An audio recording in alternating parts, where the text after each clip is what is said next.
સુરતના રુદનાથપુરા વિસ્તારમાં જ્વેલર્સના દાગીના બનાવવાના કારખાનામાં ગેસની નાની બોટલ જોરદાર ધડાકા સાથે બ્લાસ્ટ થઈ હતી, જેમાંથી ત્યાં લોકોમાં ગભરાટ ફેલાતા નાસભાગ અને અફરાતફરી મચી જવા પામી હતી.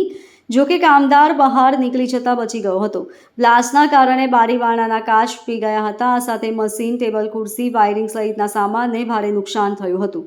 મળતી માહિતી મુજબ રુદનાથપુરામાં ચોથિયા શેરીમાં મકાનમાં જ્વેલર્સના દાગીના બનાવવાનું કારખાનું આવેલું છે. કારખાનામાં એક કામદાર કામમાં વ્યસ્ત હતો. દરમિયાન દાગીના બનાવવા માટે ઉપયોગમાં આવતી બ્લુ કેમ પોર્ટેબલ ગેસ કાર્ટેજ એટલે કે ગેસની નાની બોટલ એકાએક જોરદાર ધડાકા સાથે બ્લાસ્ટ થઈ હતી. જોકે સદનસીબે ત્યાં હાજર એક વ્યક્તિ બચી જતા તરત જ બહાર દોડી ગયો હતો.